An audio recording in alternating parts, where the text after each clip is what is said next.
Les termes qu'on utilise le plus courant en français sont dérivés du latin et ce sont des appellations synthétiques par rapport au contenu. Les termes en hébreu qu'on utilise dans la tradition sont différents. On ne s'est pas trop cassé la tête. En général, on a pris le premier mot signifiant de ces parties. Donc, le premier mot de la première partie, c'est Bereshit. D'ailleurs, de fait, c'est le premier mot de la Bible en général. Bereshit qui veut dire au début. Alors, est-ce que ça veut vraiment dire au début? Il y a un excellent érudit et ami qui s'appelle Yehuda Salfati qui a fait apparaître un livre l'année dernière où il passe un livre entier à dire que justement ça ne veut pas dire au début.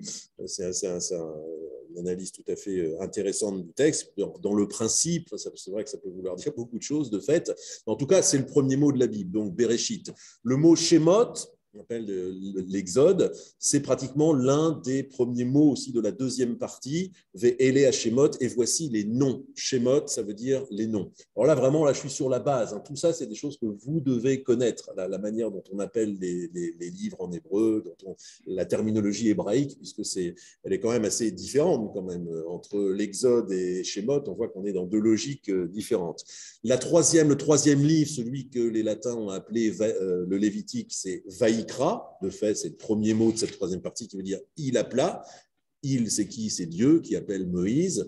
Et donc, effectivement, derrière, suivent toutes les lois de sainteté. Le quatrième livre s'appelle Bamidbar. Bamidbar, qui veut dire Midbar, ça veut dire le désert. Donc, Bamidbar, ça veut dire dans le désert, parce que c'est aussi le premier mot. Donc on voit que là, on n'est pas dans une appellation synthétique, on est dans une appellation plutôt philologique, littérale. Et le dernier livre s'appelle Dvarim, les choses ou les paroles, puisque Davar, en hébreu, c'est assez intéressant. Dalet, Beit, Resh, Davar veut dire à la fois la chose et la parole. Pluriel, Devarim, les paroles ou les choses. Alors, il y a une petite phrase, un peu, c'est comme la fontaine, enfin, la corneille boit boit l'eau de la fontaine Molière, je sais plus, il y a des phrases comme ça. On peut mettre Bereshit, Bereshit Shemot, Vaikra, Bamidbar, Dvarim. Au début des noms, il a appelé dans le désert des choses. Bon, ça ne fait pas une phrase terrible, mais en tout cas, ça fait une petite phrase qui permet de se les répéter. Vous pouvez vous amuser à faire ça. En tout cas, bon, voilà, ça, c'est vraiment des choses que vous devez connaître. Mais donc, on voit que le système d'appellation et la philosophie qui en dérive aussi est différente.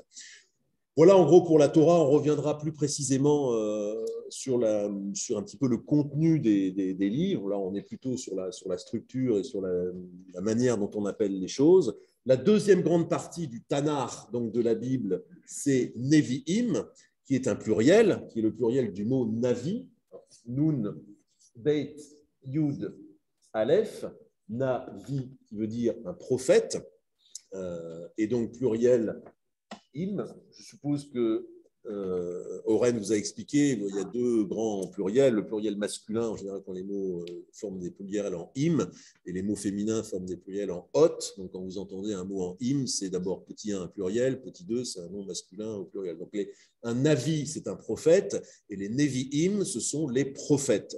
Qui est donc la deuxième grande partie de la Bible. Alors, c'est assez intéressant parce que quand on regarde la structure, on la regardera tout à l'heure parce que sinon ça va trop nous égarer, mais déjà vous pouvez avoir un œil de pièce sur le texte, la photocopie de la table des matières d'une Bible que j'ai photocopié. On voit qu'il y a des livres qu'on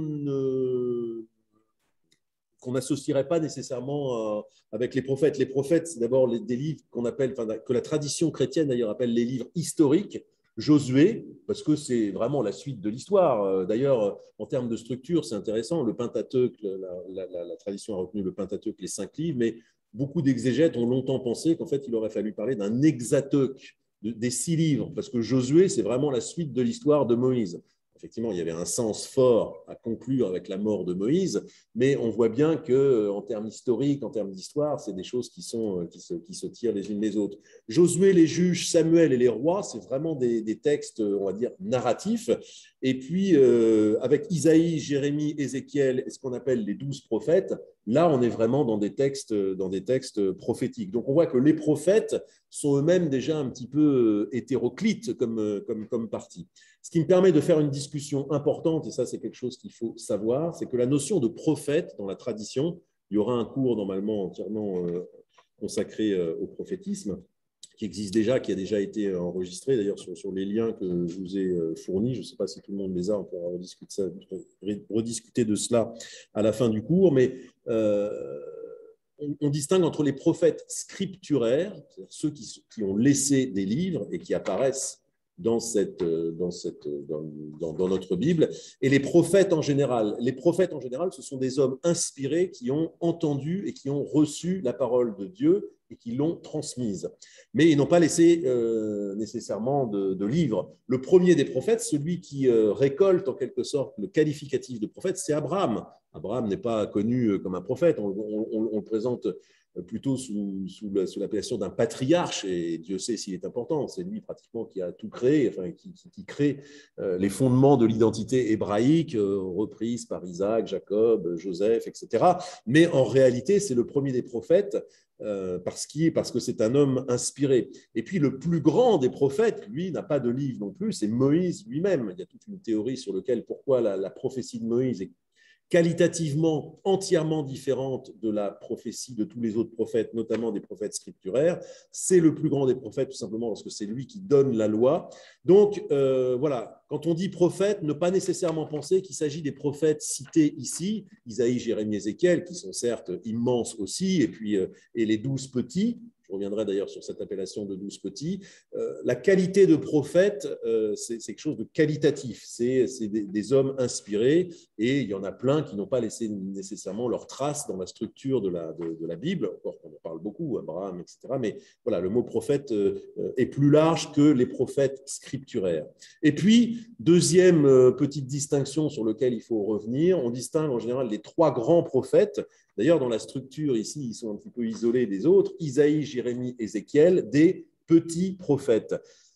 C'est pas que leur prophétie était supérieure aux autres, c'est simplement la taille des livres qu'ils ont laissés. Isaïe, c'est plus de 50 chapitres. Ézéchiel aussi, donc c'est des gros écrits, là où Habakkuk, Tzfania, et bon, de fait, qui sont un petit peu moins connus, Haggai, Zacharie, etc., ce sont des livres beaucoup plus petits, mais ça ne, c'est en rien une indication de la qualité de ce qu'ils ont enseigné, ni de même de la qualité dans leur prophétie. Ils sont parfaitement considérés à égalité des autres. Simplement, voilà, en termes de corpus, leur livre est plus petit. C'est pour ça que vous entendrez l'expression de petit prophète. Ce qui est intéressant dans la structure ici, c'est une distinction qui vaut le coup d'être mentionnée aussi, on a les 12 petits prophètes, et vous voyez en face, en hébreu, dans la colonne de droite, il y a marqué Tré Assar. Alors, ce n'est pas de l'hébreu, c'est de l'araméen. Pourquoi se faciliter la tâche à parler hébreu, tout à fait parler araméen aussi. Et les Tré Assar, ça veut dire 12, tout simplement. Shnem Assar, on dirait en hébreu moderne. Les Tré Assar, c'est les 12 petits prophètes. Longtemps dans la structure traditionnelle, on a compté ces 12 petits prophètes ensemble. Ça faisait partie d'un seul livre. Et on ne les a séparés qu'après. De fait, vous entendrez aussi, c'est un fait de structure intéressant, que la Bible, on voit ça dans les écrits rabbiniques, a 24 livres, les 24 livres de la Bible. Et quand on compte, quand on regarde une table des matières, en fait, ce n'est pas 24 livres, c'est 39 livres. Tout simplement parce que la tradition, enfin l'évolution de la tradition a distingué certains livres. Les 24 livres, en fait, qu'on comptait au départ, c'est les 5 livres du Pentateuque, bien sûr, c'est les 8 livres des prophètes et les 11 livres des écrits. Sauf qu'il y a des livres qui ont été scindés en 2 au cours de l'histoire. Samuel a été scindé en 2. Les rois ont été scindés en 2, donc il a fallu ajouter 2 livres. Les 12 petits prophètes, qui n'étaient qu'un seul livre, ont été scindés en 12, donc il faut en rajouter 11.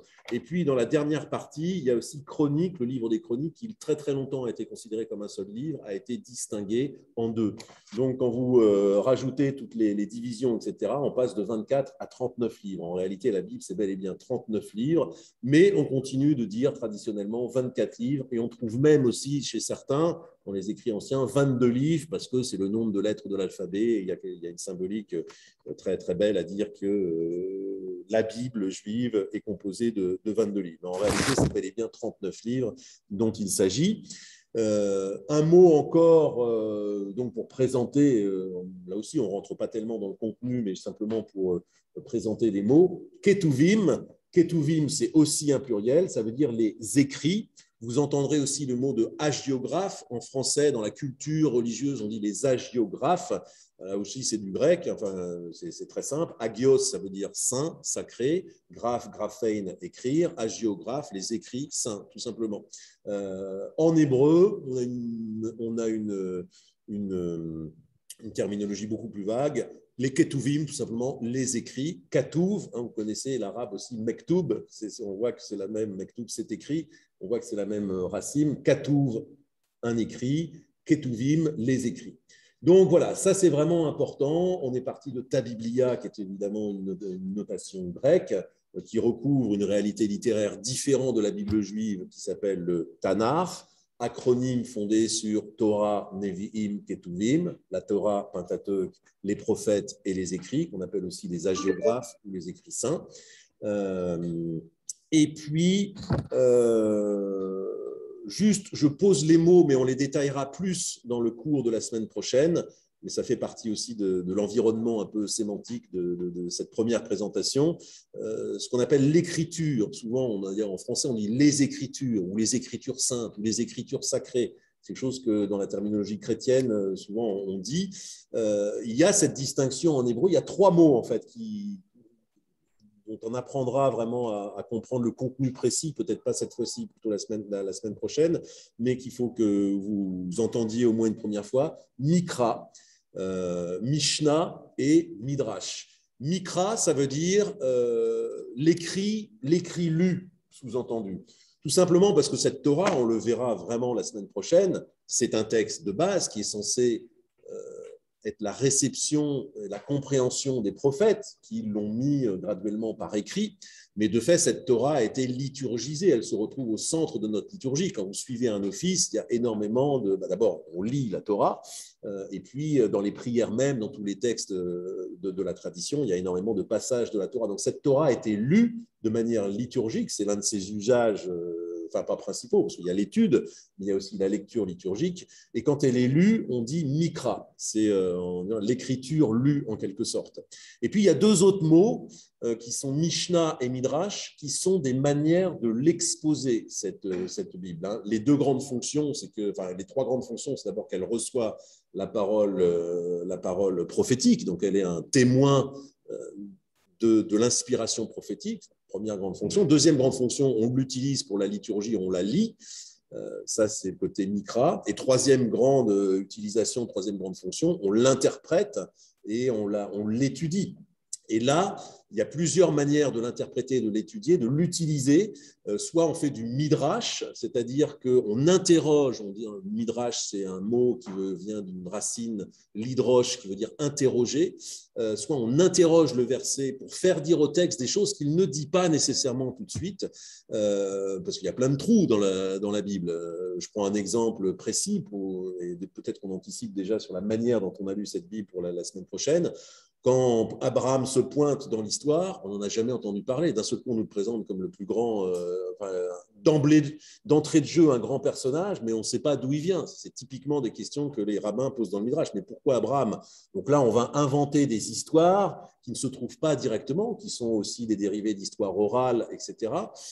Et ça, c'est du Midrash. Et puis, cette Bible, on l'utilise aussi comme base pour qu'elle devienne la Torah qui nous indique un chemin de vie. Et ça, c'est la Mishnah, c'est poser la loi, c'est-à-dire qu'on se sert du texte, évidemment, pour tirer de ces enseignements prophétiques des lois qui seront développées, bien sûr, dans le Talmud, codifiées dans le Talmud. Mais là, on voit, c'est intéressant ces 3 mots, parce que c'est 3 grandes fonctions de la Torah. Mikra, on la lit, on l'utilise de manière liturgique, on la déclame, on la chante, on la cantile. Midrash, on l'interroge pour qu'elle nous donne des réponses, l'interprétation, l'étude. Et Mishnah, on s'en sert aussi pour poser la loi. De fait, ce sera la grande œuvre rabbinique, entre 0 et 200, même 200 à 500, entre 0 et 500, on va dire, l'œuvre du Talmud, de se baser sur la Torah pour en tirer des lois, des codes de loi précis. Donc, ces trois mots, quand même, sont intéressants parce qu'ils dessinent trois fonctions fondamentales de cette Torah. Dernier, terminer un petit peu le tour de piste des terminologies, des appellations. Le mot Ancien Testament donc, et Nouveau Testament, qui sont vraiment pour le coup des terminologies chrétiennes, et même des terminologies, enfin, on ne le sait pas quand on n'a pas spécialement de culture religieuse, mais qui sont des terminologies polémiques en réalité. Alors, le mot testament, déjà, parce qu'on voit, mais qui est mort?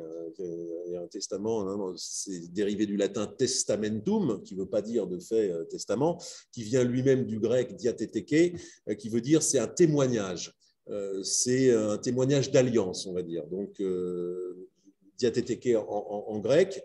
Les latins qui ont traduit du grec ont hésité sur plein d'autres termes possibles. Il y avait testamentum en piste, il y avait feudus, qui veut dire, enfin, qui a donné les mots les fédérés, par exemple les peuples fédérés, les peuples barbares fédérés. Il y avait plein de mots latins disponibles. C'est le mot testamentum qui a été choisi, et donc testament en français. Donc déjà, première chose, ça ne veut pas dire que quelqu'un est mort, ça veut dire simplement que c'est un témoignage. Ceci dit, il est vrai que l'appellation d'Ancien Testament et de Nouveau Testament est complètement pris historiquement dans la polémique des chrétiens, du christianisme émergent contre le judaïsme. Il y a cette théorie, vous le savez, que c'est essentiellement Paul qui a fondé cette histoire, ce narratif, que la loi est obsolète, l'opposition de l'esprit par rapport à la lettre, le peuple juif serait resté engoncé dans une observation à la lettre littérale du texte, là où il n'y a plus de juifs, ni de grecs, ni de chrétiens, c'est la parole de Jésus. Le catholicisme, un catholicos universel, donc on voit bien qu'on se désancre des filiations particulières pour avoir une sorte d'universalité.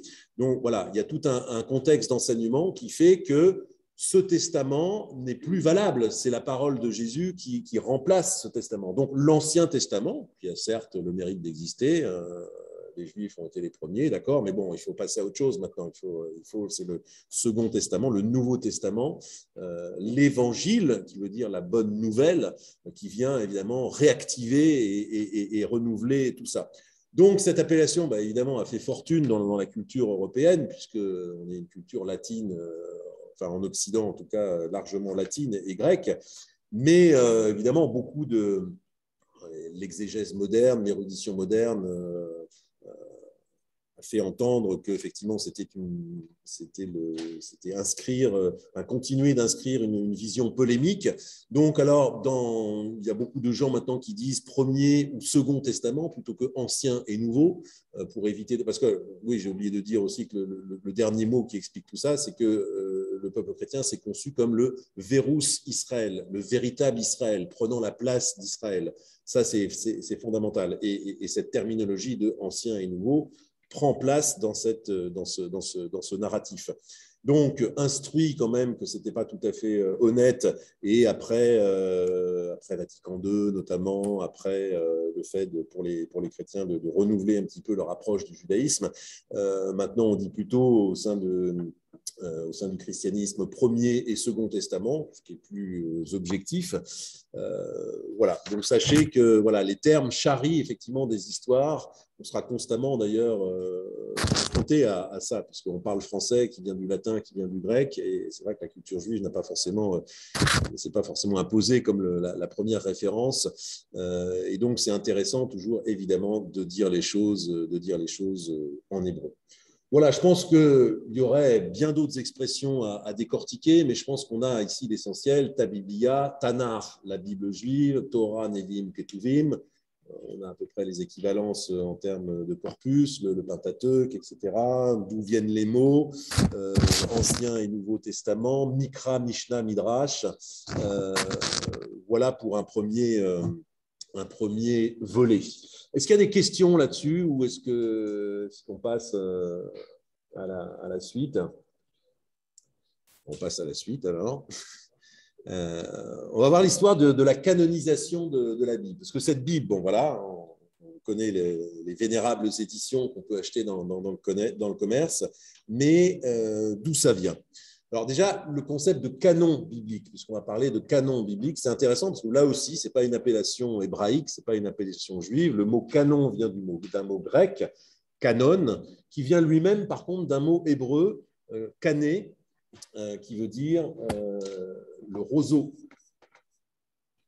Cané, kof, nun, he, cané, un roseau, parce que c'est quelque chose de droit et c'est quelque chose avec lequel on mesure les choses. Ça s'appelle le gnomon en grec, les premiers géomètres, voilà, on mesure simplement un truc droit et on mesure le nombre d'unités, etc., que ça fait.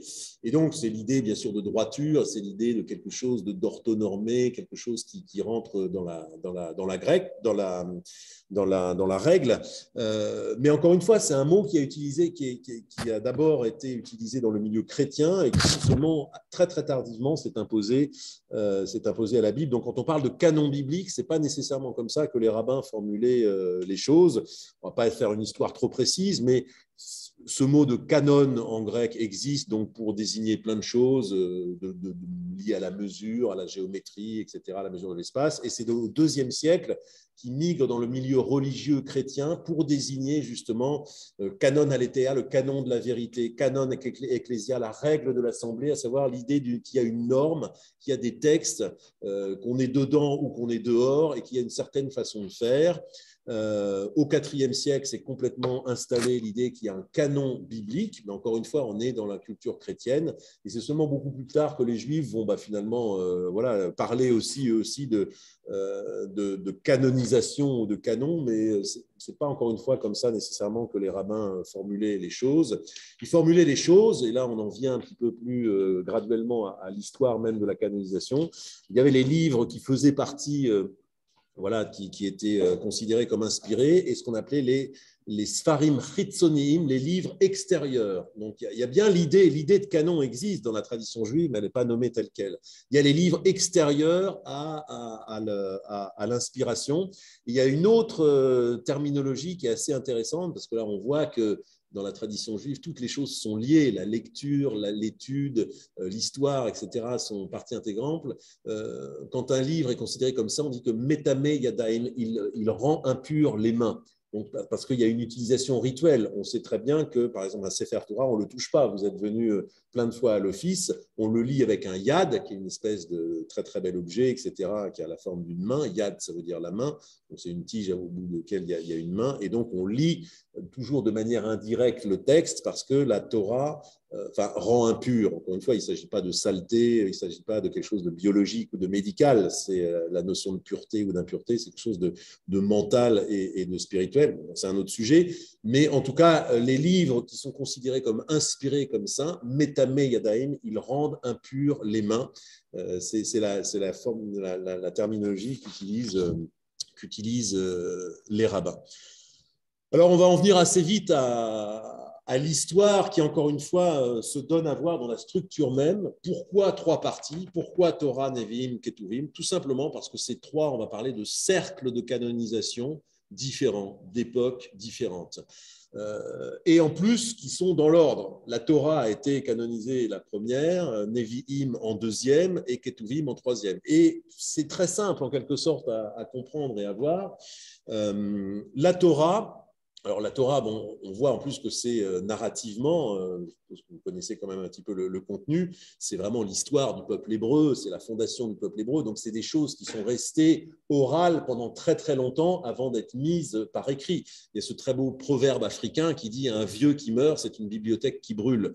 C'est admirable, mais c'est effectivement les sociétés orales fonctionnent de cette manière. Ces textes...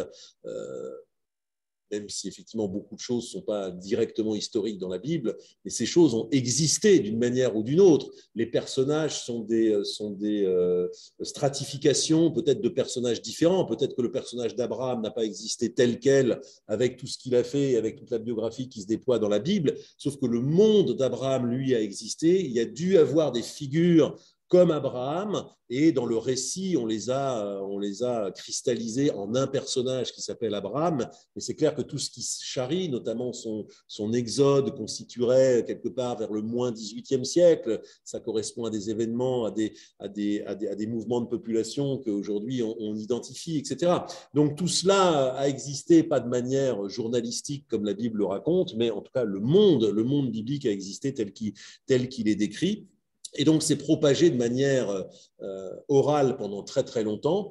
Au passage, c'est intéressant. Voilà, je vais revenir plus précisément à la structure de la Bible, parce que c'est ça notre cours, mais dans le fait que dans la Genèse, notamment, on distingue 3 patriarches, Abraham, Isaac, Jacob, Abraham étant le père d'Isaac et Isaac étant le père de Jacob. En fait, on voit bien comment ça fonctionne, les textes. Les historiens pensent, on en est pratiquement persuadés aujourd'hui, qu'en fait, il s'agit de 3 cycles narratifs différents qui appartenaient à des régions différentes. Il se trouve que Jacob, c'est plutôt le cycle du sud, puisque d'ailleurs, on le situe autour de Beersheba, et que Isaac, c'est plus au nord, etc. Donc, c'est des cycles narratifs qui appartenaient à des régions différentes, qui ont été réarrangés dans un récit, etc. On les a ordonnés entre le père de l'un, fils de l'autre, etc., pour former une unité. C'est d'ailleurs assez merveilleux, cette cohérence biblique, mais pas d'illusion sur le fait que c'est comme ça que ça s'est passé. Le monde a existé, mais il est le fruit d'une narration construite, longtemps transmise à l'oral, c'est là où je rebranche avec le sujet, et à un moment édité comme tel. Édité par qui, la Torah? Vraisemblablement, pensent les historiens, par Josias. Josias est un roi, constitue en moins 622, notamment cet événement. C'est raconté dans la Bible, d'ailleurs.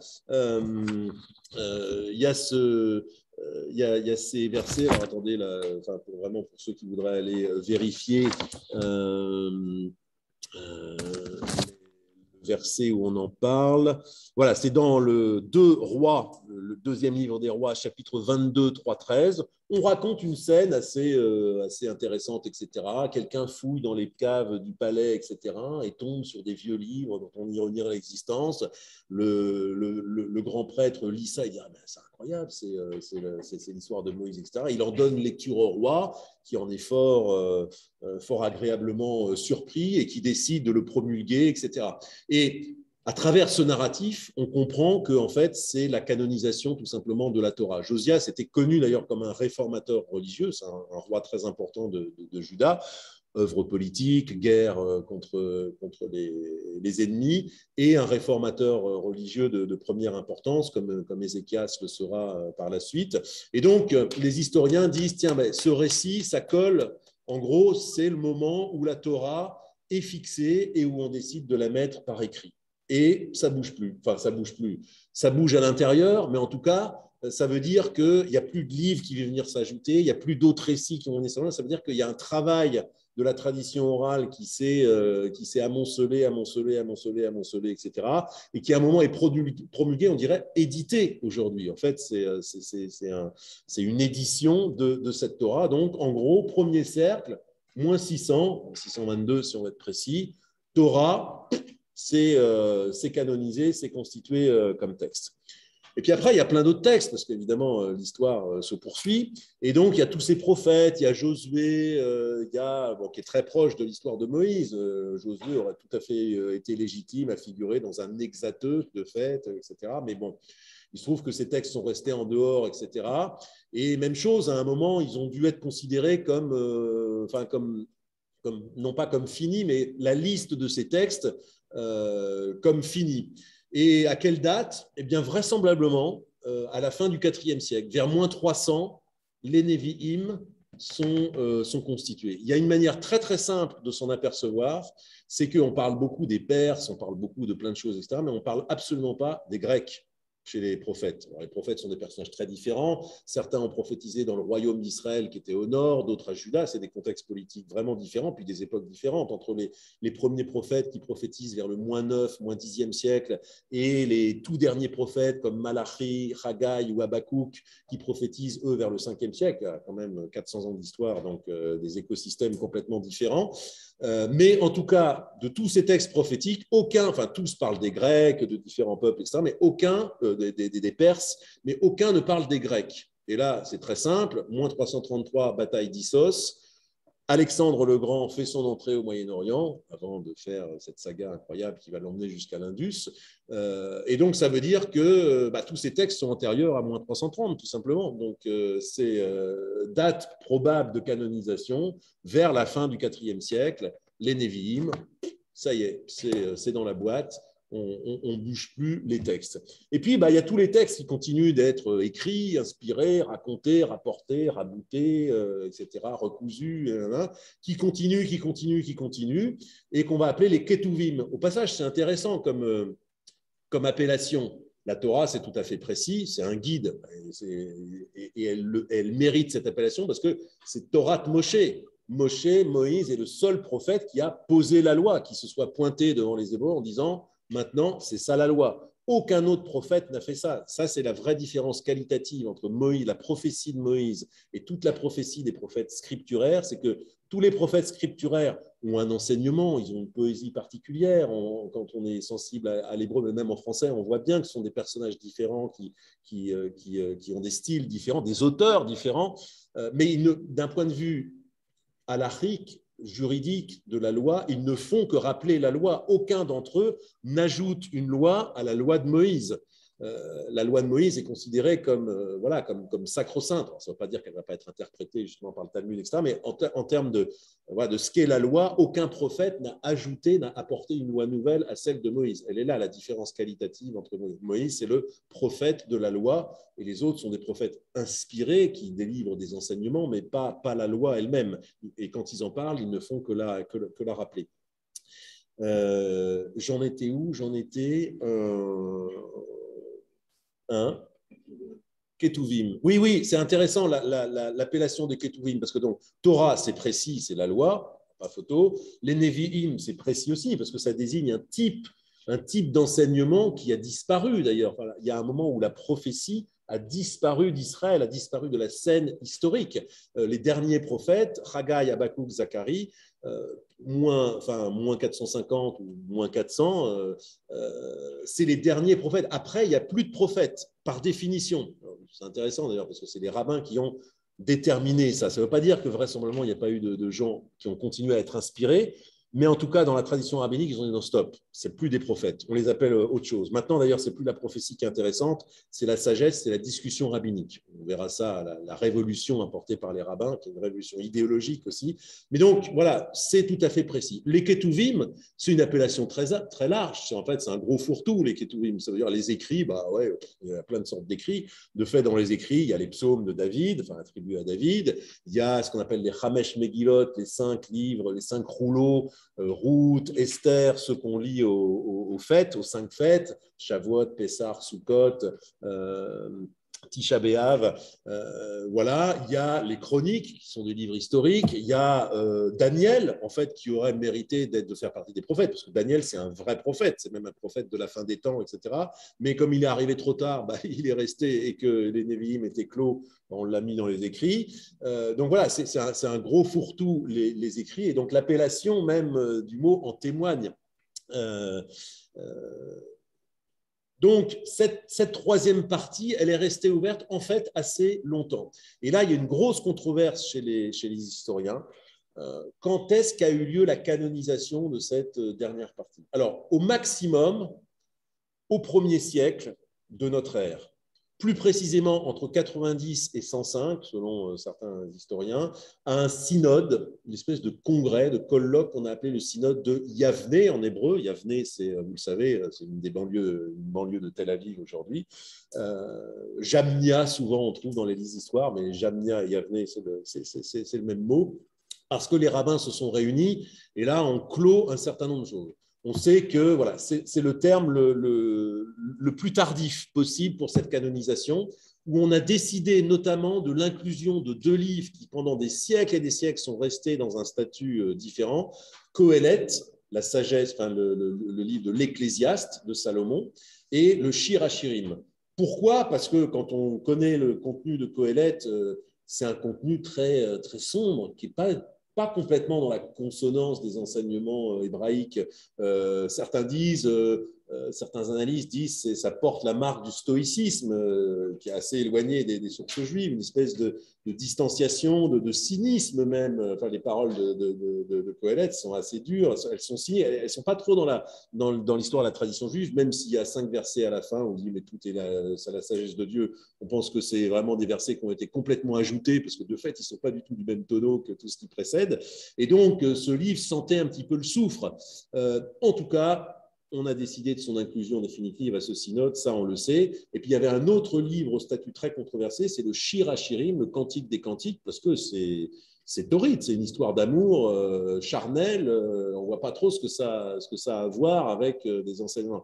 Et il a fallu tout le poids d'un des plus grands rabbins de l'époque, Rabbi Akiva, 135, le pic de son enseignement, qui a dit, mais si les écrits sont saints, le Shir HaShirim est saint parmi les saints, et bon, avec l'autorité de Rabbi Akiva, on a requalifié cette histoire très très belle d'ailleurs d'amour, y compris voilà, très, très, très charnel entre un homme et une femme, comme une allégorie des rapports entre Israël et Dieu, le fiancé et la fiancée. Donc voilà, avec cette allégorisation, le truc est passé et finalement il a été inclus dans le canon. Donc on sait que ce synode de Jamnia, de Yavne, est très important en termes de canonisation. Mais par contre, la recherche historique, je ne veux pas la trancher là ce soir, et d'un autre avis, remet en cause cette datation, disant mais non, c'est certainement beaucoup plus tôt que le livre était fixé. Elle est restée ouverte jusqu'au synode de Yavne, mais en gros, elle a plus, à part ces 2 livres sur lesquels on a discuté tardivement, tout le reste était déjà quand même bien implanté. On le sait à travers un texte qui, de fait, ne fait pas partie du canon biblique, qui s'appelle le Siracide, ou Ben Sira, la sagesse de Ben Sira. Chochmat Ben Sira en hébreu.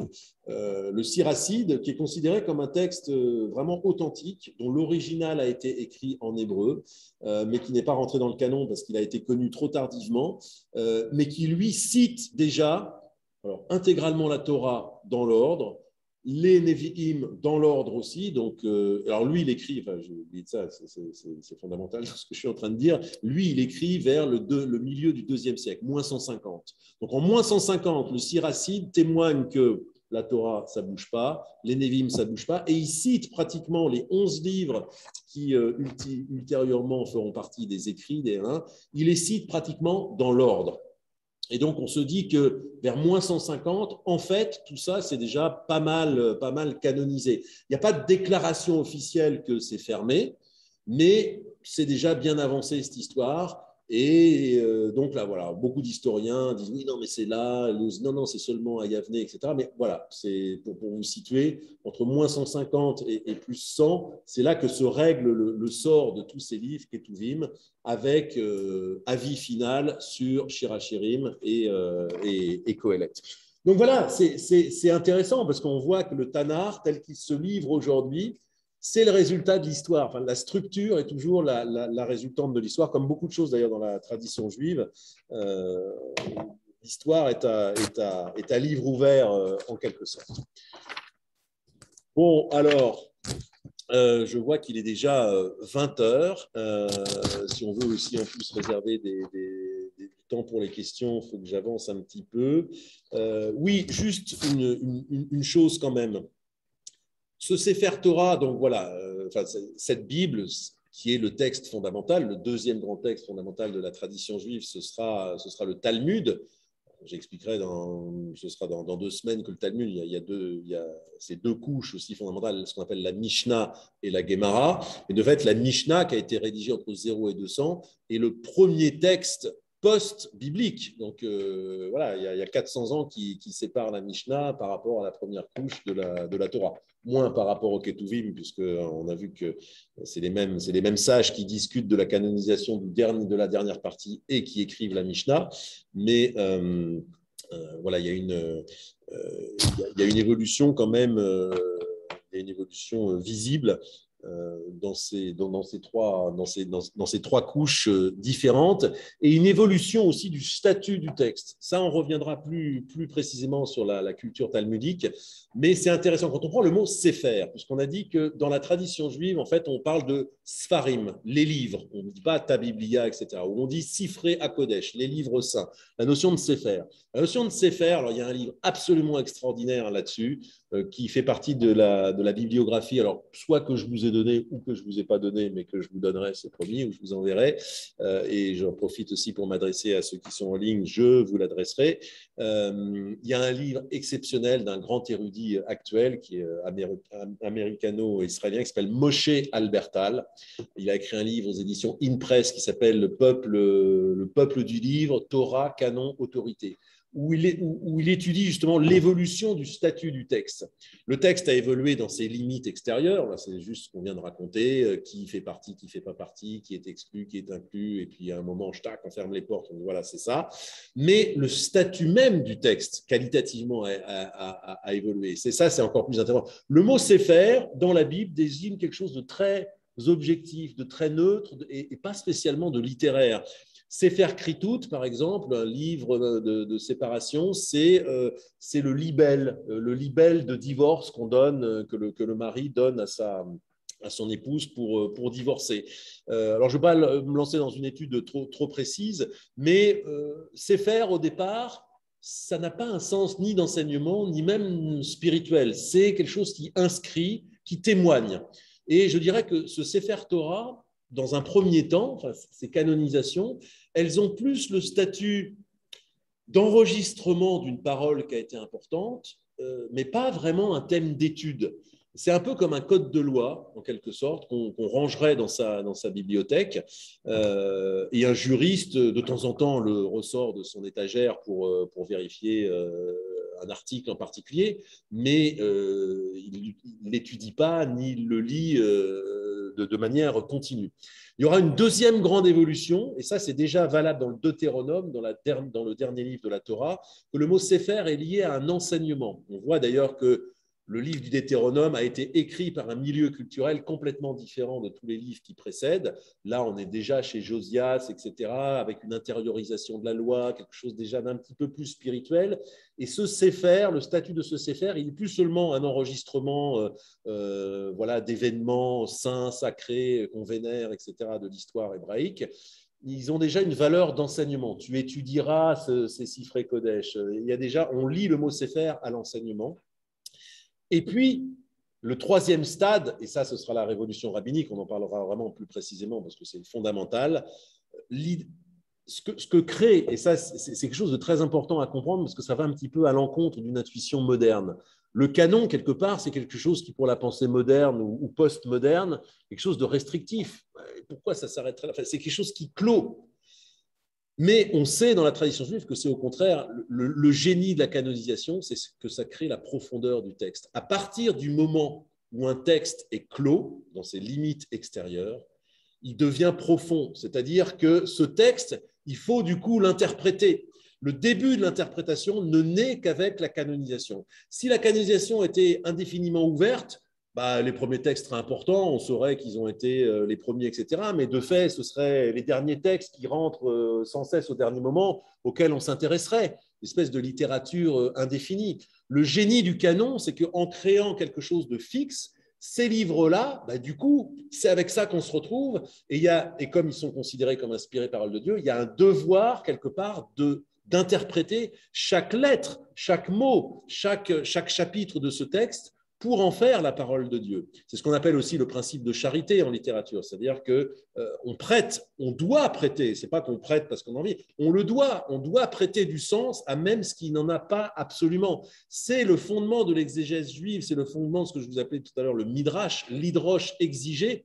Cette première pratique culturelle a été inaugurée par Esdras au 5e siècle, le premier à instaurer la lecture publique de la Torah. Ça, on le reverra dans le cours suivant, qu'est-ce qu'on en a fait de cette Torah à la suite de l'exil, etc., et pour des raisons historiques qu'on racontera. Esdras est le premier qui expose publiquement.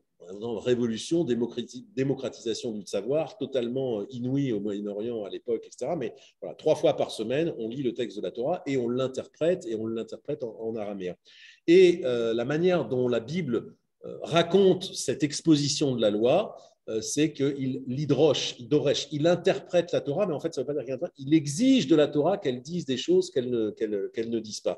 Et il y a quelques siècles de distance, c'est exactement ça que fait la canonisation. Quand on a un canon fermé avec des textes, voilà, le stock définitif des textes considérés comme divins, eh bien, ça crée, comme il n'y a plus d'extension horizontale en quelque sorte possible, ça crée le devoir d'en avoir une orientation verticale et profonde. Le vrai début, cette idée, par exemple, que talmudique formulée par un sage, à fort bas va à fort bas, qui décroule là-bas. Tourne là et retourne là parce que tout s'y trouve. Cette notion que tout est dans la Torah, que le monde entier, on se croirait un peu chez Borges aussi, il y a des textes comme ça qui parlent de ça, que tout le monde entier est dans la Torah, c'est quelque chose qui est créé par le canon. Donc la canonisation, loin d'être oui, c'est une limitation, mais en réalité, c'est le coup de génie du début de l'interprétation et de la profondeur des textes qu'il faut absolument voilà, faire parler. Je ne sais pas si c'est clair cette idée, mais c'est réellement très, très, très, très important. Donc, ce n'est pas seulement un fait littéraire, non, c'est le coup d'envoi en fait de la culture rabbinique et de cette culture de l'interprétation infinie du texte. Elle naît aussi avec la canonisation. Ça, c'est une idée très très importante dont il faut se pénétrer. Et là, on est dans le troisième stade d'évolution du statut du mot Sefer. Sefer, ok, c'est un enregistrement d'événements glorieux. On les conserve pieusement dans un coin de bibliothèque. Sefer, tiens, deuxième évolution dans le Deutéronome, ça a quelque chose de pédagogique. C'est un texte qui pourrait nous enseigner des choses, mais bon, pas plus que ça encore. Le Sefer et le Sefer Torah et le statut qu'aura la Torah dans la pensée rabbinique, c'est le centre de tout. Et du coup, c'est même pas seulement une révolution, j'ai envie de dire, littéraire, c'est une révolution, c'est tout un écosystème qui se met en place. Profondeur du texte, canonisation, ça je viens de le dire, mais c'est la formation d'une communauté, enfin dit Moshe Elvera, texto-centrée. Un peu pédant comme ça, etc. Mais l'activité d'interprétation devient le centre du religieux. Et ça, c'est évidemment, ça fait aussi partie de la révolution rabbinique, parce que c'est évidemment à mettre en écho avec la destruction du temple. La destruction du temple en 70, plus 70, a été une catastrophe majeure du peuple juif, d'abord parce que toute la communauté juive a été massacrée et exilée, mais surtout en termes d'institutions religieuses, tout a dû changer. Le centre du judaïsme, c'était le temple. On y montait 3 fois l'an, c'était une société agricole, voilà, on montait 3 fois l'an, on amenait son petit mouton, là il y avait un professionnel qu'on appelait le prêtre qui savait faire, tchac, tchac, tchac, il mettait de l'encens, il prononçait la petite formule qui va bien, etc. On restait 7 jours et après on repartait chez soi, on faisait ça 3 fois l'an. Donc c'était un judaïsme du temple, un judaïsme du sacrifice, parce que le sacrifice procurait l'expiation. C'est ça le narratif religieux de tout ça. Le temple est détruit, bon, outre le massacre et la catastrophe d'une communauté pratiquement en voie de perdition. C'est tout le judaïsme qui s'écroule. Il faut inventer un judaïsme complètement différent. L'importance de la Torah, le temple a été remplacé par le texte. Voilà, il y avait un temple, hein, et le texte, c'est le temple portatif du peuple juif. C'est ça l'idée que le peuple du livre, c'est pas seulement qu'on aime bien interpréter, c'est que c'est essentiel, ça devient le centre de l'expérience religieuse.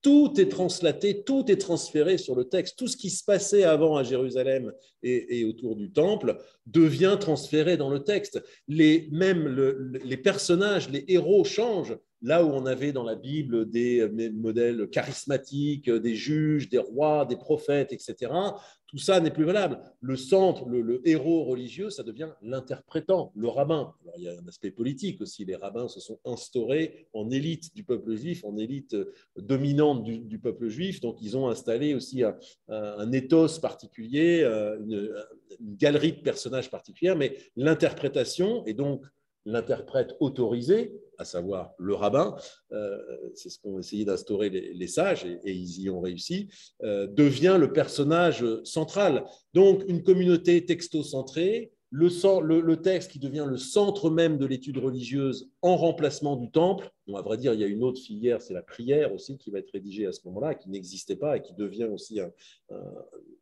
une grande fonction en soi.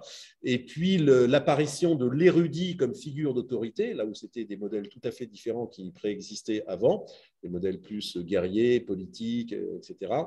Et puis, la fin autoproclamée, je reviendrai là-dessus, de la prophétie. En fait, la fin de la prophétie est sans doute un processus historique, mais c'est surtout une décision des rabbins qu'on dit, allez, on siffle la récréation. Le prophète ne nous intéresse plus.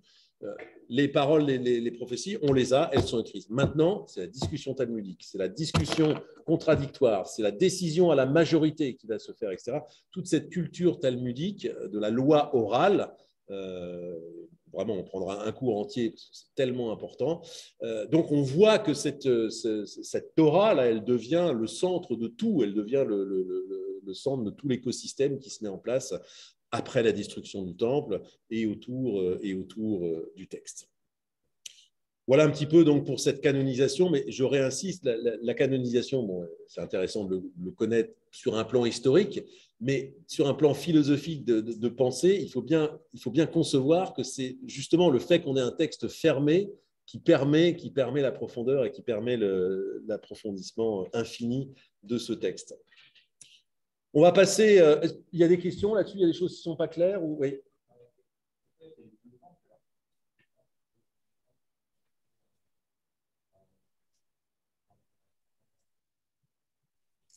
C'est une remarque très intéressante. Alors, je le dis pour les gens qui n'entendraient pas. Il y a eu deux temples. Et alors, pourquoi ce processus ne s'est pas fait dès le premier temple, en quelque sorte? Bon, d'abord parce que l'histoire est différente. La destruction du premier temple a aussi été un traumatisme. C'est les armées de Nabucodonosor. Donc là, on est en moins 597, moins 587. Il y a eu deux déportations. Toutes les élites sont déportées. Et donc, ce n'est pas quelque chose qui facilite non plus l'étude. Ceci dit, là où il y a un grain de vérité très fort dans ce que vous dites, c'est que c'est l'exil en fait qui a créé le judaïsme. Toutes les élites ont été déportées et en exil, on le voit justement chez Ézéchiel, sur les rives de Babylone, enfin, c'est les fameux psaumes très, très connus. C'est là où est né peut-être sans doute l'institution de la synagogue, enfin, un embryon, Bet HaKnesset, en hébreu la synagogue, la maison de rassemblement. Les Juifs se rassemblaient en exil, ils parlaient de leurs affaires, ils parlaient sans doute de leur tristesse, et c'est là où commencent les premières prières, parce que justement, loin du temple, il n'y a plus cette vie rituelle, cette vie basée sur le sacrifice possible. Donc c'est l'embryon des premières prières, c'est là. L'embryon des premières interprétations, c'est là. C'est la naissance d'un judaïsme nouveau. De fait, quand les Juifs vont revenir d'exil, ça va se faire en plusieurs fois, parce que finalement, entre-temps, ils avaient fondé des familles voilà, dans un écosystème qui n'était pas... enfin, qui leur permettait de conserver les lois, etc.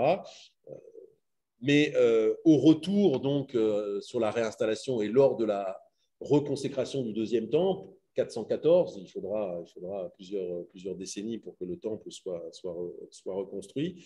De fait, la liturgie va changer, elle va devenir plus démocratique. On voit que alors, le temple va reprendre son activité avec les sacrifices, ça va rester un judaïsme, mais il y a plus de prières, il y a des réponses entre l'Assemblée et le Cohen, il y a une organisation plus démocratique. Voilà. Donc, on n'est pas encore sur l'intériorisation de la loi, sur l'étude, sur la révolution rabbinique, mais de fait, la fin du premier temple a aussi provoqué déjà les premiers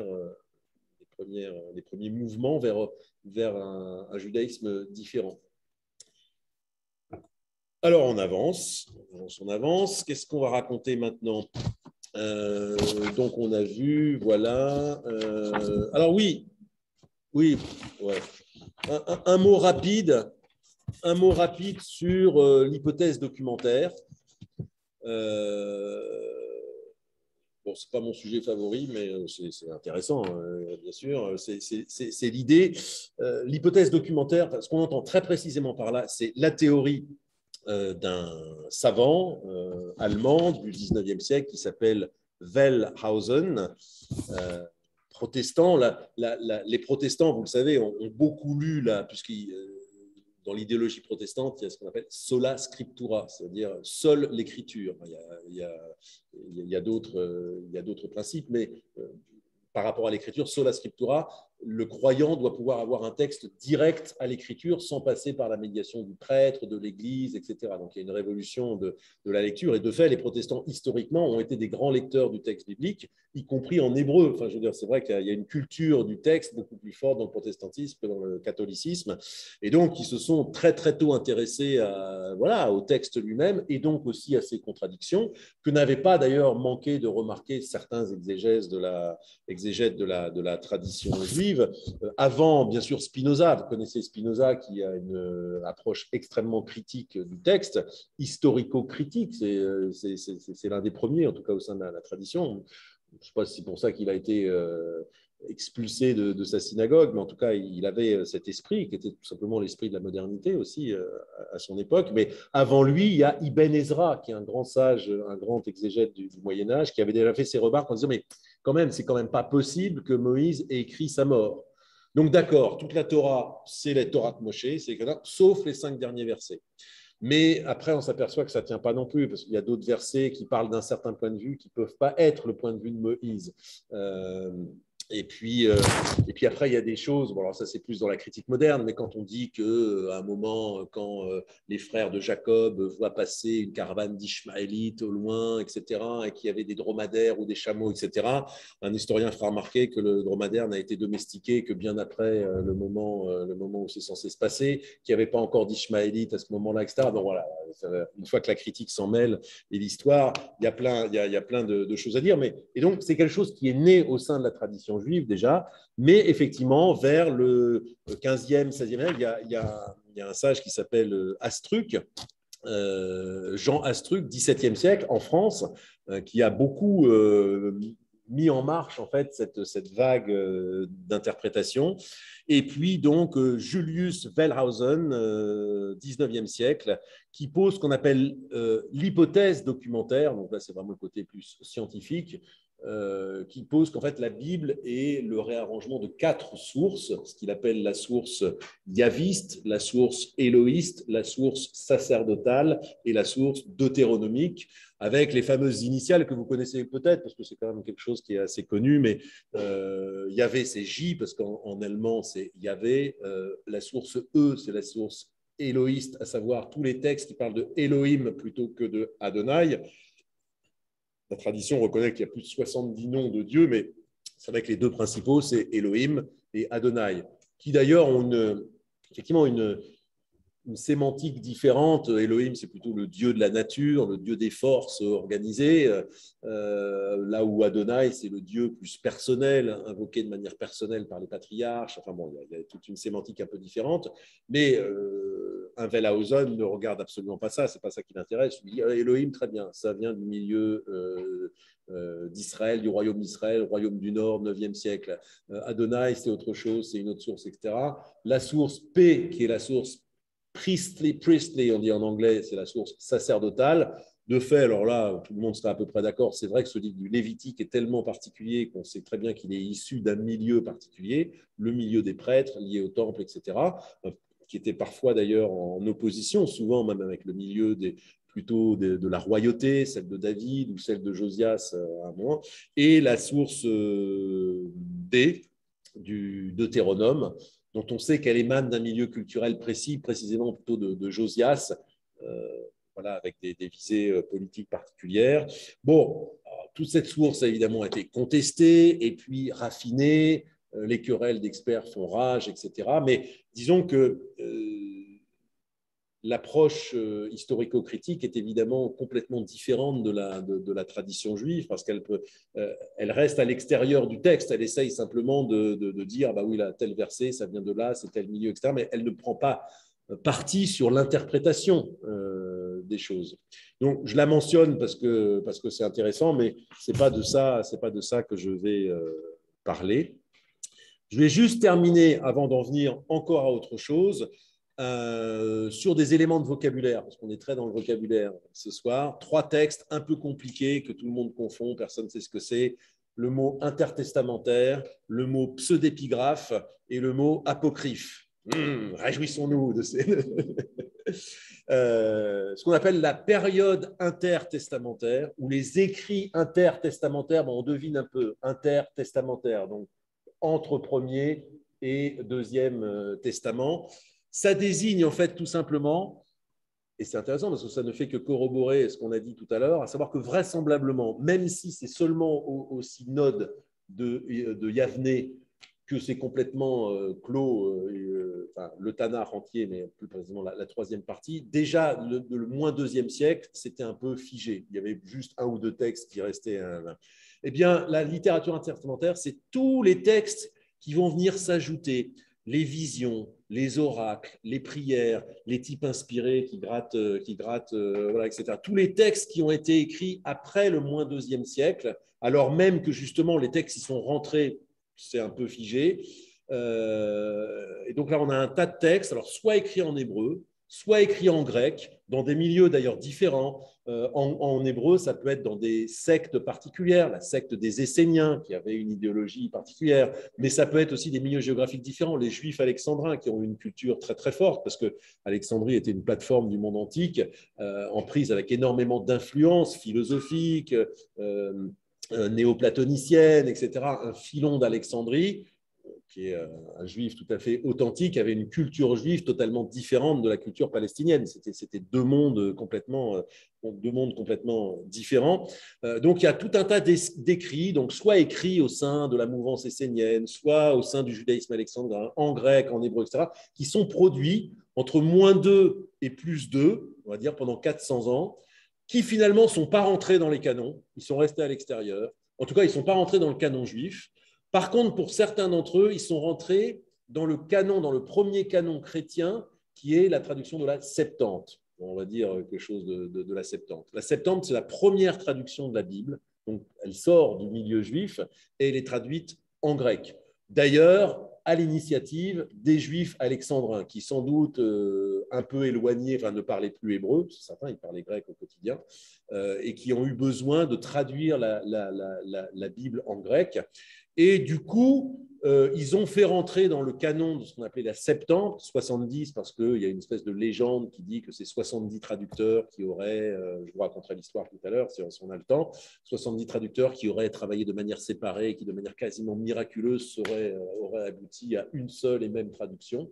Donc la Septante a été considérée comme vraiment inspirée par tout le monde antique, par les Juifs certainement, par les Grecs encore plus. Et en tout cas, historiquement, elle est importante, cette traduction des Septantes, parce que c'est elle qui a été traduite en latin, et la Bible chrétienne dérive de la Septante. Pourquoi je vous raconte tout ça? C'est que la Septante, donc, dont la traduction est quelque part vers -200, intègre des textes qui n'ont pas été inclus dans le canon juif, dans le canon hébraïque.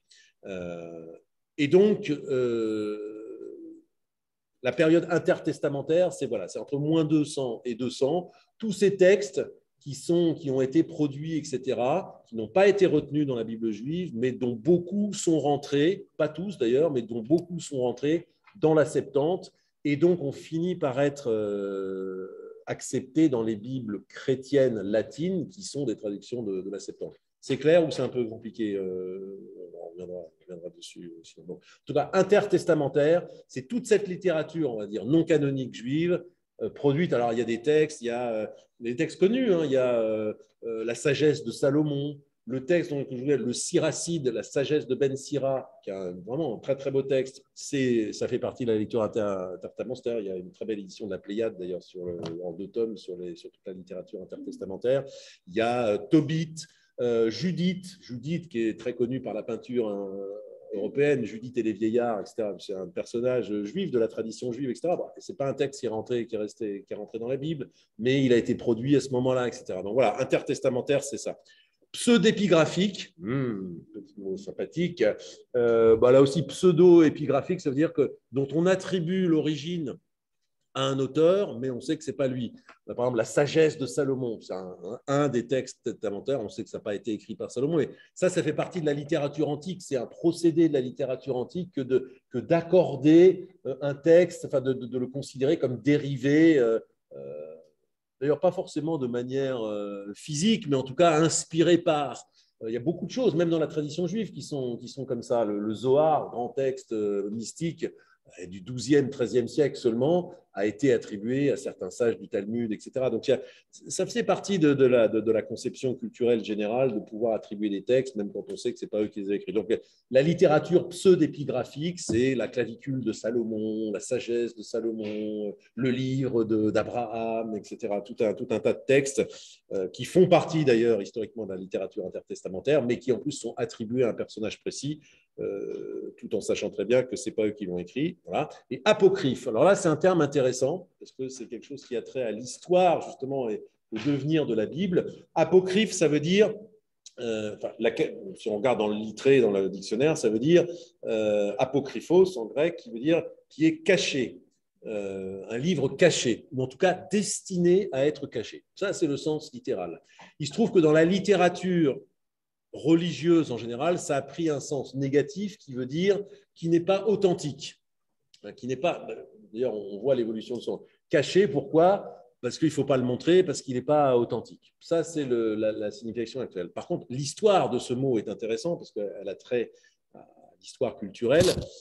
C'est Jérôme, dit Saint Jérôme pour les chrétiens, mais Jérôme de Stridon, né en Pannonie, la Roumanie actuelle, au IVe siècle, qui est un immense traducteur chrétien, de tradition chrétienne, mais qui a eu un immense mérite, c'est qu'à l'époque où il écrivait, il y avait des premières Bibles latines qui étaient, comme je vous l'ai dit, dérivées de la Septante. La Septante, c'était la première traduction historiquement en dehors de l'hébreu, traduction en grec, et donc le latin traduisait à partir du grec et non pas à partir de l'hébreu.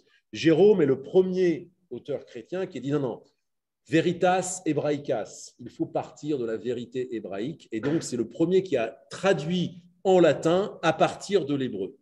Et comme il avait une énorme culture, il a traduit évidemment tous les livres qui étaient rentrés dans le canon juif, et il a mis à part tous les livres qui s'étaient agrégés, qui avaient été ajoutés par la Septante, mais que les Juifs avaient rejetés. Il les a vraiment mis à part, et c'est lui qui a appelé ces textes apocryphes, destinés à être cachés, parce qu'ils ne font pas partie de la veritas hebraicas.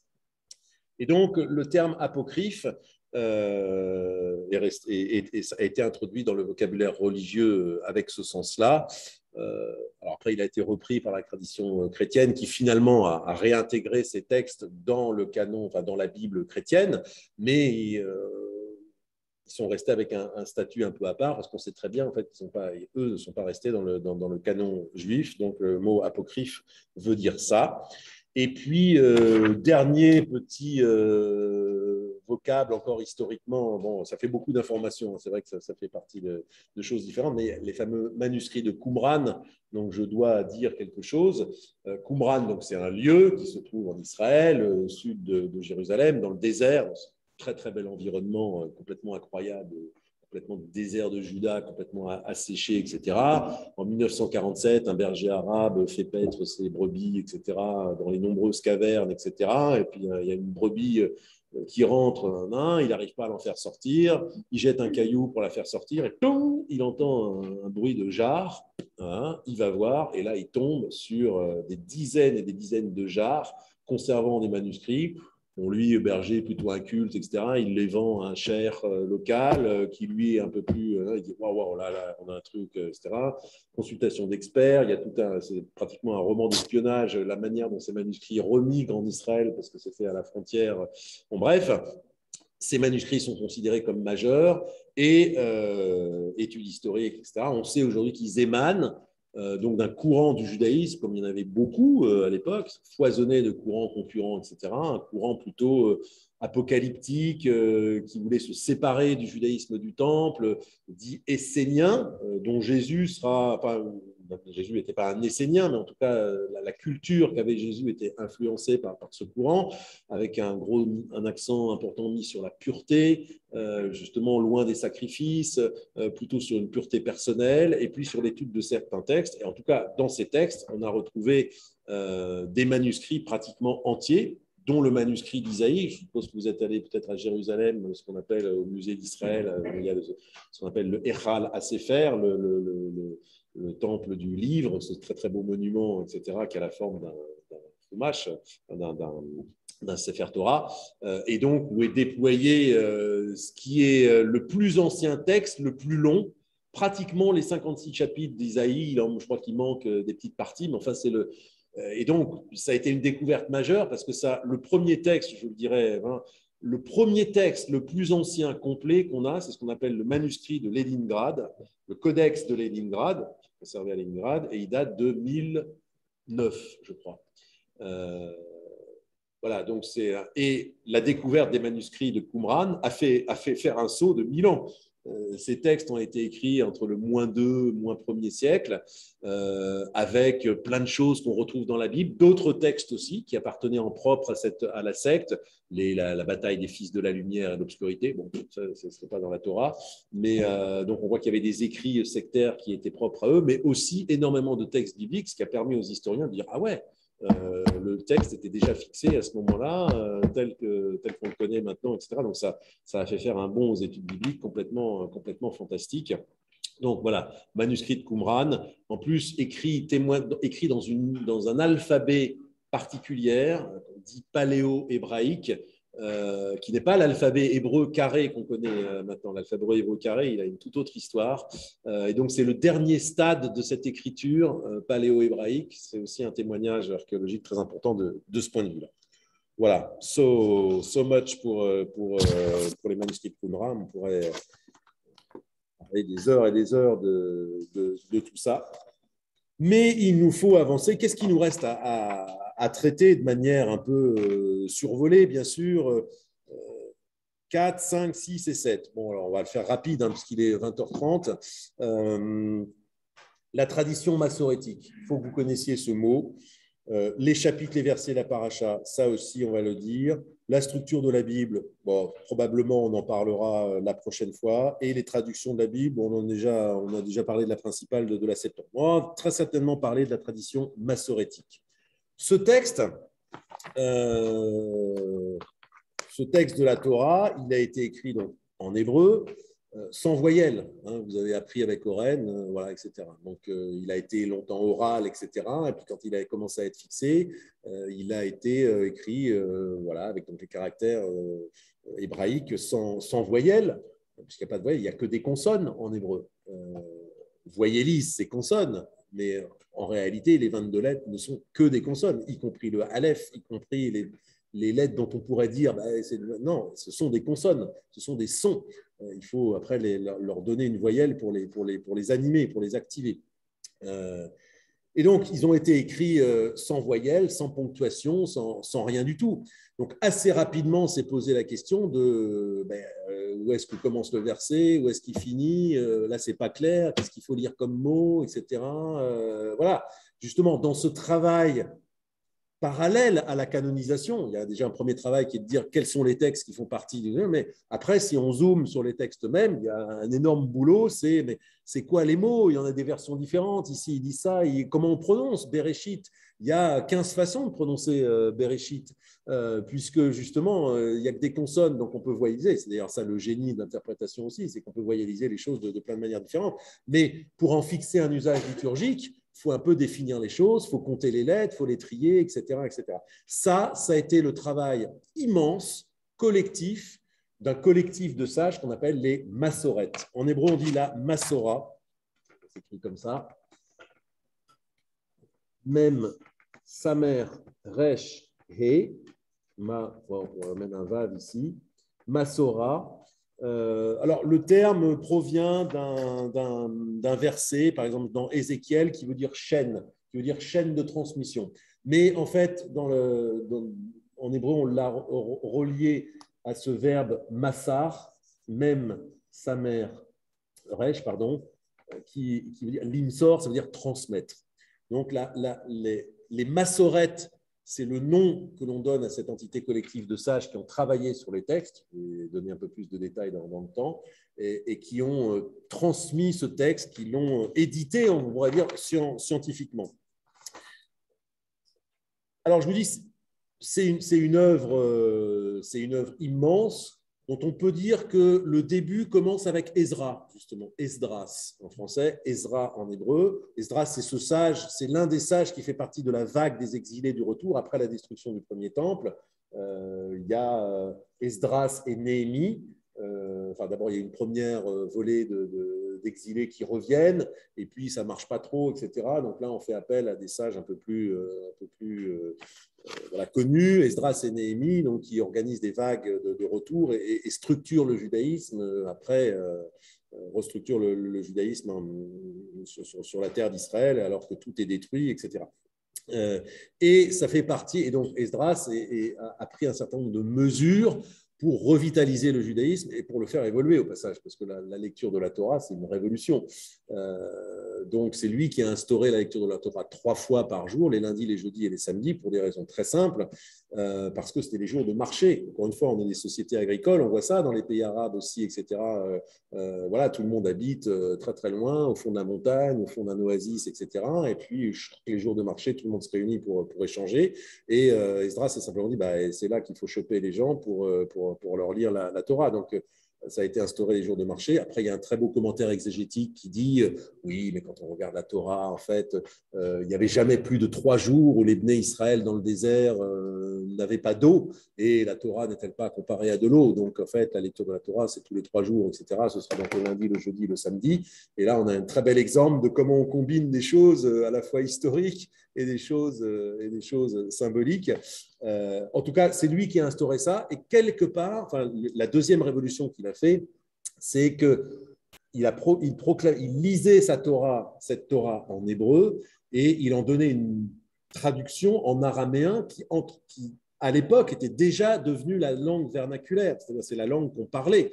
Jésus parlait araméen, l'hébreu était vraiment la langue, c'était le latin, pour nous aujourd'hui, c'est une langue savante, une langue de l'époque, c'était plus du tout la langue parlée. Et déjà chez Ezra, la première traduction en araméen pour vraiment rendre cette Torah compréhensible aux oreilles du peuple. Donc c'est de là que démarre ce travail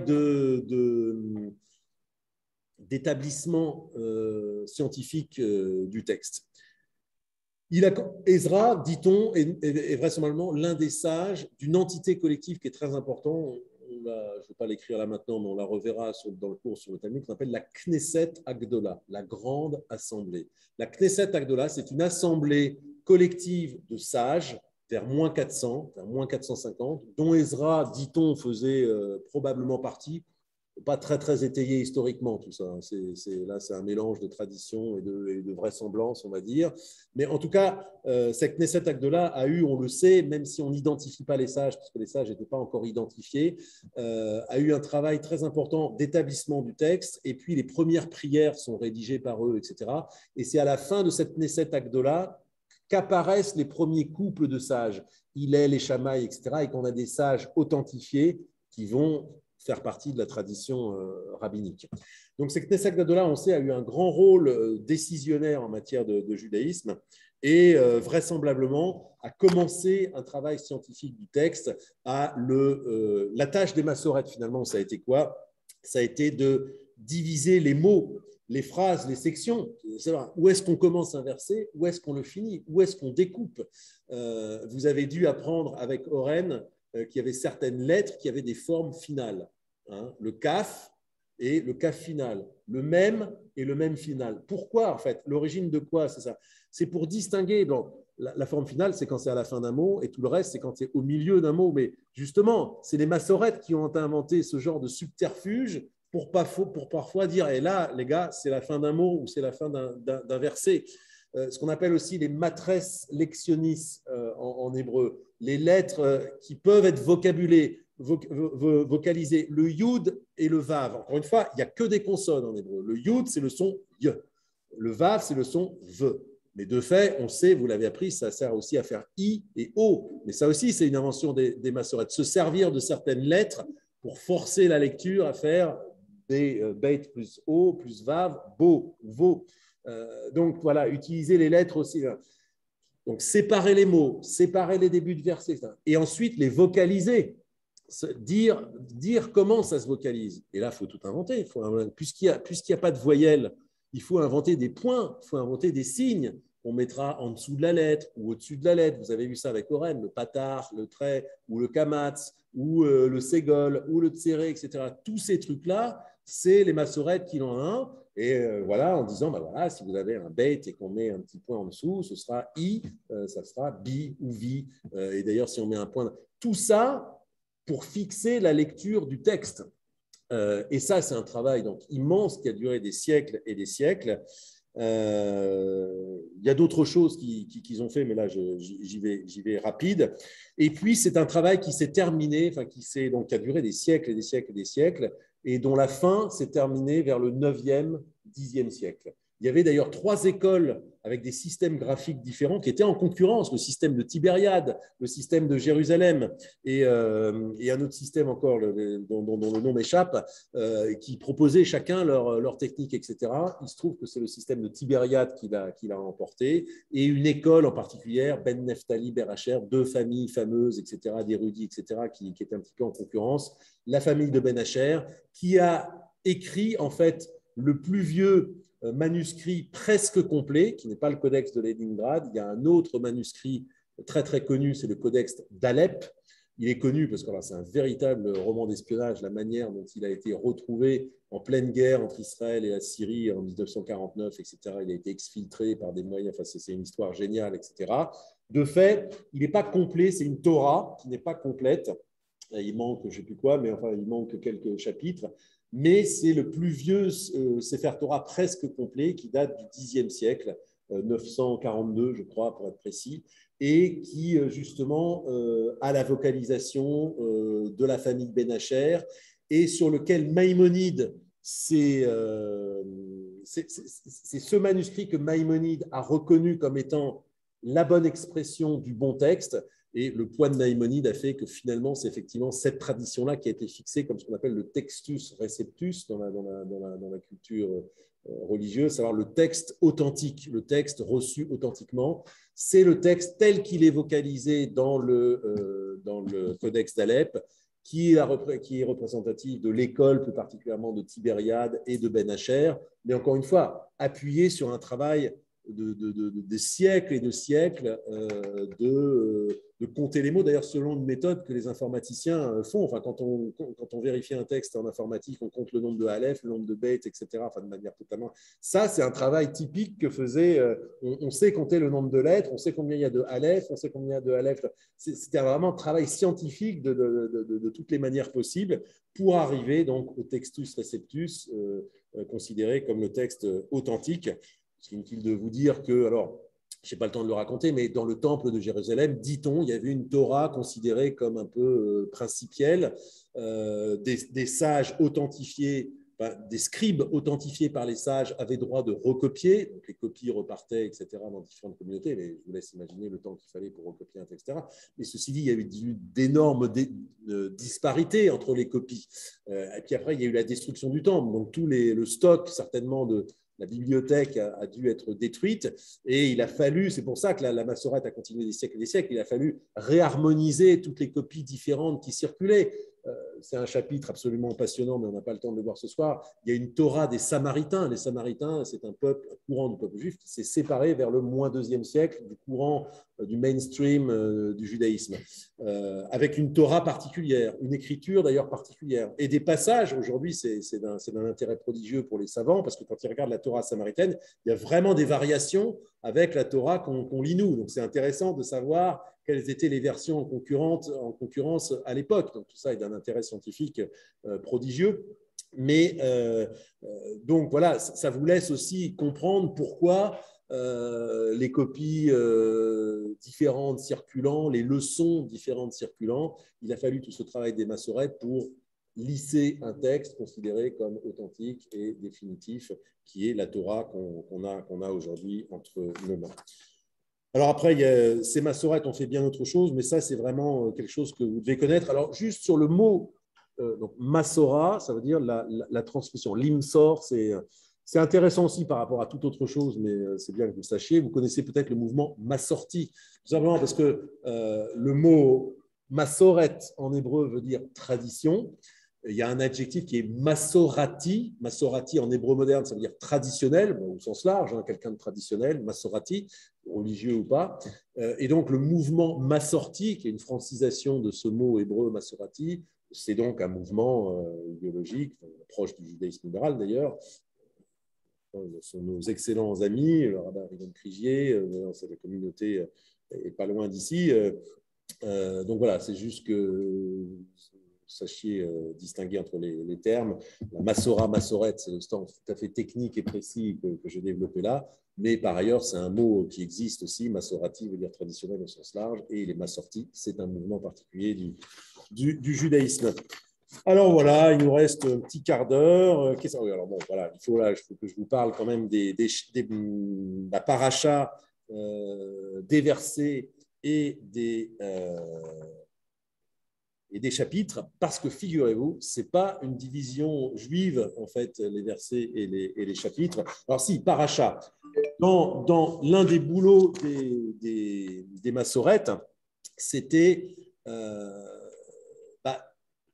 de voir des blocs différents, de ce qu'on a appelé soit paracha, soit sidra. Il y a deux traditions, c'est un peu compliqué, donc on ne retenez peut-être pas ça, mais chez les Ashkénazes, on appelle plutôt sidra, ce que les Sfardim appellent paracha, mais ceci dit, le mot paracha s'est imposé à tout le monde. Le texte de la Torah, donc une fois canonisé, il y a on le voit d'ailleurs dans les petits Chumashim, bon, vous ne les avez pas en main, mais vous regarderez ça. Voilà, par moment, il y a des petits blancs, et puis il y a des samer ou des P, la lettre samer ou la lettre P. Il y a des petits blancs, la lettre samer, puis un petit blanc, etc. En fait, tout ça, c'est parfaitement codifié. C'est des espèces de sous-chapitres, c'est des espèces de paragraphes, on va dire. Le P, c'est l'abréviation de Ptuchot, et le samer de Stumot, qui veut dire fermé, Stumot, ou Ptuchot, ouvert. En fait, ces lettres distinguent des paragraphes. Alors, selon les manières de compter, il y en a 164 ou 167 ou 175, mais en gros, on va dire qu'il y en a 170. Il y a 170 paragraphes vraiment identifiés, séparés par ces lettres. Et ça, c'est intéressant parce que c'est la première grande séparation, paragraphe, on va dire, de la Bible par les massorettes, bien sûr, et sur lequel ils s'appuyaient pour la liturgie. Et c'est d'ailleurs la source de deux manières de lire ce Sefer Torah. Covid n'est pas dangereux. Il est dangereux. Merci de couper vos micros, s'il vous plaît, pour ceux qui suivent à distance. S'il vous plaît, coupez les micros. Merci et rétablissez l'image. Coupez les micros, s'il vous plaît, on vous entend. Merci. Ça a été la base, cette division en 170 chapitres, moyennant les variations saisonnières, on va dire. Il y avait le minag babylonien où on lisait intégralement plusieurs paragraphes ensemble. Et donc, on mettait un an pour lire. Et puis, le minag Eretz israélien, le minag palestinien, Palestine romaine, où on lisait en 3 ans, lecture triennale. C'est-à-dire quand on lisait bout à bout ces chapitres, effectivement, 175, ça fait grosso modo 3 fois plus que les 54 qu'on a aujourd'hui. Donc, on reviendra plus précisément sur cette histoire, mais c'est intéressant aussi pour ça. Donc ça, c'est une première division. Et puis, beaucoup plus tardivement, ce sont ce qu'on appelle les géonimes. Les géonimes, c'est une entité collective de sages qui ont exercé, en gros, à la fin, la clôture du Talmud en 500 jusqu'en l'an 1000. C'est en Babylonie, dans les yeshivot babyloniennes. Ils ont une œuvre, ils ont fait plein de choses. Et c'est eux qui ont réuni ces différents paragraphes en sidrot, sidra ou parashiot, paracha. C'est-à-dire ils ont divisé, finalement, ils ont considéré que c'était plus intéressant d'avoir 54 subdivisions du texte de la Torah. Donc, ils ont regroupé les 175 parties en 3, en gros. Ils ont isolé 54 parachiotes. Pourquoi ? Parce que dans une année juive, vous verrez le cycle avec l'excellent professeur, c'est une année des années lunisolaires, c'est-à-dire qui suivent à la fois le cycle du soleil et à la fois le cycle de la lune. Le soleil met 364 jours, un quart pour faire le tour de la Terre, et la lune, elle, met 29 jours et demi. Donc les mois sont lunaires, mais les années sont solaires. On expliquera comment. En tout cas, il y a différents types d'années juives. Il y en a 12 en fonction du nombre de mois, etc. Mais une année juive aussi entre 47 et 54 semaines. parce qu'on intercale parfois certaines années des mois supplémentaires pour se recaler justement par rapport au soleil. Donc, entre 47 et 54, la valeur maximale du nombre de semaines, c'est 54, et c'est la raison pour laquelle la Torah a été divisée en 54 parties. Et ça, c'est l'œuvre des Géonim, donc entre 600 et 1000, donc qui ont instauré une seconde subdivision, chaque division s'appelant donc une sidra, selon un certain vocabulaire, ou une paracha. Le mot paracha veut dire séparation. Donc, voilà, c'est une section, on dirait. Enfin, on dit rarement ça, mais enfin, bon, c'est en gros ce que ça veut dire. Et les divisions en dessous, eh ben, c'est la tradition chrétienne qui les a inventées. En fait, il y avait une tradition de lecture juive, de savoir où démarrer un verset et où finissait, etc., etc. Mais ça n'a jamais été proclamé, codifié tel quel. C'est un certain Lanfranc qui vivait au XIe siècle, qui était le conseiller de Guillaume le Conquérant, 1066, bataille d'Hastings. Guillaume le Conquérant, voilà, qui s'appellera part de Normandie pour faire la conquête de l'Angleterre. Donc, il avait un conseiller qui s'appelait Lanfranc. Et peu de temps après, un autre sage, enfin chrétien, Stephen Langton, qui sera évêque de Canterbury, et toute une histoire, il participera à la Magna Carta en 1215, texte fameux de politique européenne. C'est Stephen Langton qui justement divise en chapitres, qui fait le chapitrage. C'est vrai que quand on le voit une édition juive, on a chapitre 12, verset 23, mais c'est une division complètement différente en fait de la division en parachar. Et ben ça, c'est une division chrétienne inventée par Stephen Langton au XIIe siècle, enfin, au XIIIe, XIIe, XIIIe siècle.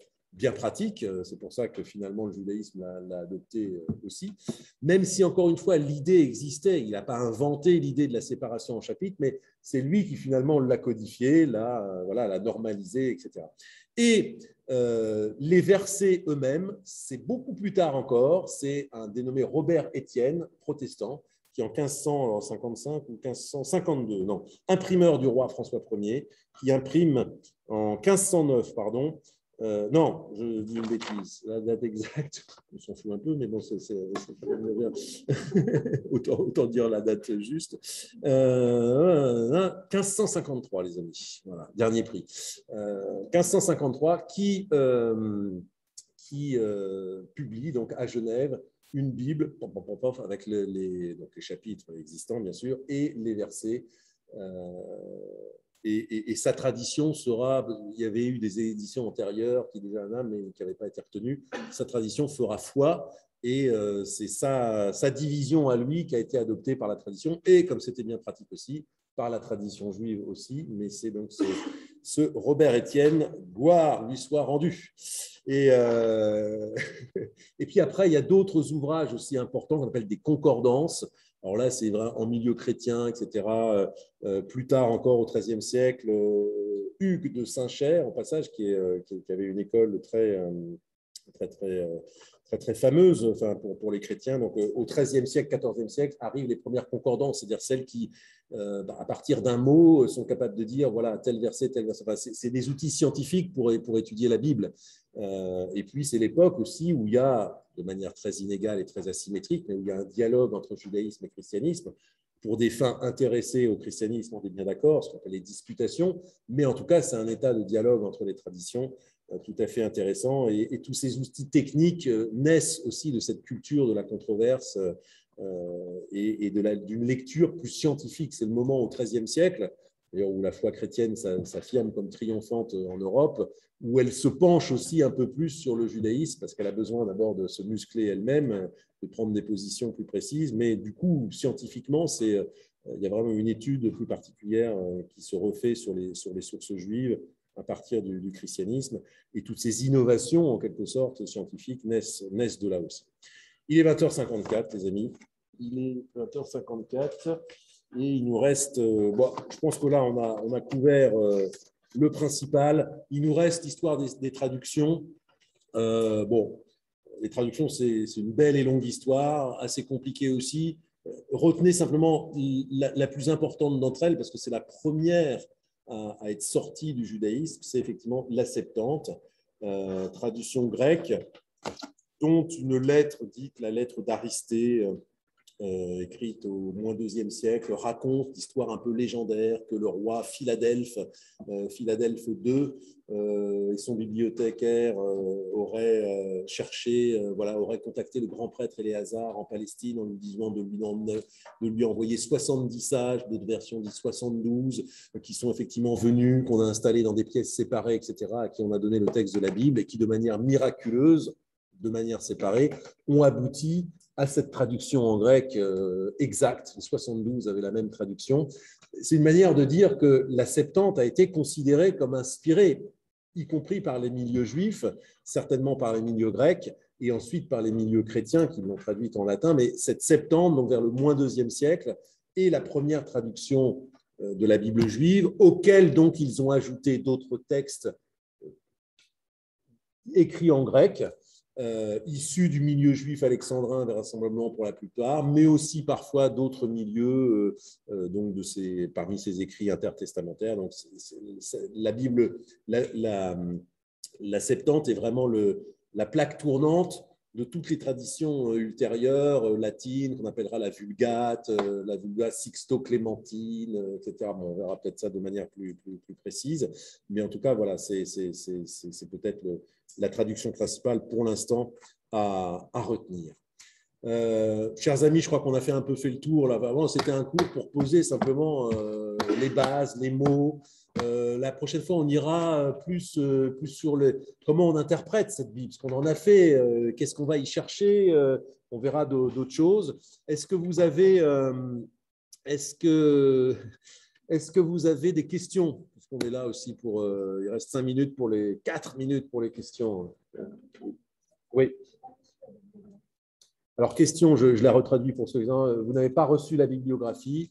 Je prends le serment solennel ce soir de vous envoyer à tous une bibliographie et aussi ce plan. Voilà, absolument.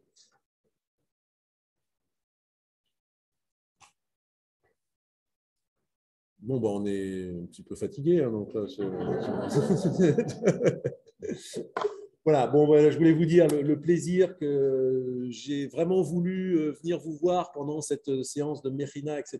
Et puis, l'emploi du temps a fait que ce n'était pas possible, mais je suis heureux de découvrir vos visages. Alors, je ne vais pas être avec vous toute l'année, etc. Je vais faire essentiellement que les 4 premiers cours, mais je reste, je fais le suivi, bien sûr, général de ce processus. Donc, je vous rencontrerai maintes et maintes fois lors des offices, aussi de ces cours, et puis sans doute je reviendrai en deuxième semaine, plus tard dans l'année pour certains cours spécifiques que j'aurai à cœur d'enseigner. Mais voilà, je suis très très heureux de découvrir vos visages, de vous dire bonjour et de vous souhaiter un bon processus de cours et d'enseignement. Et voilà, très très très très heureux. Bonsoir à tous. Et je dis aussi bonsoir à tous ceux qui étaient donc connectés. Alors, le cours est enregistré. Il faut que je le décompresse, que je l'enregistre, etc. et que je le diffuse, mais il sera diffusé. Vous aurez le lien. Et donc, je vous dis aussi à bientôt.